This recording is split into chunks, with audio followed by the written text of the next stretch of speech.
मध्य प्रदेश विधानसभा में कांग्रेस के अविश्वास प्रस्ताव के दौरान विधायक जीतू पटवारी ने सत्ता पक्ष पर गंभीर आरोप लगाए थे, जिसके दायरे में भाजपा का संगठन भी आ गया था।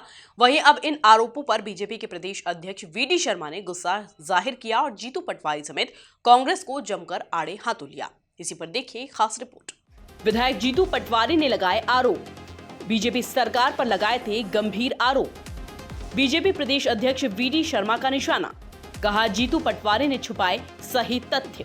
विधानसभा के शीतकालीन सत्र में विधायक जीतू पटवारी ने आरोप लगाया था कि सीएम हाउस पर होने वाले पार्टी के कार्यक्रमों का बिल पर्यटन विभाग ने चुकाया था, जिस पर बीजेपी प्रदेश अध्यक्ष वीडी शर्मा ने निशाना साधा और कहा कि जीतू पटवारी ने सही तथ्यों को छुपाया है।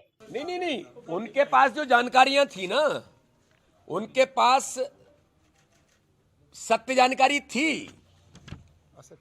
क्या ये भारतीय जनता पार्टी ने पेमेंट की है, ये उनके हाथ में था, लेकिन वो परिशिष्टि ये दिखाया, लेकिन जो दूसरी परिशिष्टि वो उन्होंने नहीं दिखाई। ये मिसलीड किया है सदन को। उनके पास कोई अधिकारियों ने या उन्होंने कोई गलत नहीं किया, उन्होंने तो चीजें सामने रखी कि भाई ये कार्यक्रम हुए, इन कार्यक्रमों के अंदर ये खर्च हुआ, लेकिन जो पेमेंट भारतीय जनता पार्टी ने किया वो भी उनके हाथ में था, उसको छुपाया, गुमराह किया सदन को, झूठ बोला सदन के साथ। इसलिए मैं ये कहता हूं कि इतने बड़े दल को, जो इस देश के अंदर शुचिता की राजनीति स्थापित करने वाला दल है, मैंने कहा पहले ही, ये कांग्रेस नहीं है जो चीन से चंदा लेकर के चलेगी। और ये कोई मैं आरोप नहीं लगा रहा हूं, ये एस्टेब्लिश फैक्ट है।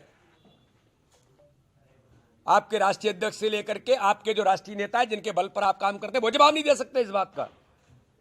तो इसलिए भारतीय जनता पार्टी को आपने बदनाम करने का प्रयास किया, इसका जवाब आपको मिलेगा। कानूनी कार्रवाई भी आपके खिलाफ भारतीय जनता पार्टी करेगी। कांग्रेस विधायक जीतू पटवारी के आरोपों पर बीजेपी प्रदेश अध्यक्ष वीडी शर्मा ने कार्रवाई करने की बात कही है। जो भी हो सकता है, कानूनी कार्रवाई में आपने इतने बड़े दल को बदनाम करने का जो प्रयास किया है, आपने सदन के सामने जो झूठ बोला, मैंने कहा ना कि यशपाल जी वहां के सदन के सदस्य हैं, एथिक्स कमेटी से लेकर के और भी जो हो सकता है, उन सारी बातों पर आपके खिलाफ भारतीय जनता पार्टी इसकी कार्रवाई करेगी। जीतू पटवारी के खिलाफ वैधानिक कार्रवाई करने की बात करने के बाद अब यह मामला और गरमाने की संभावना जताई जा रही है। Bureau report, MP news.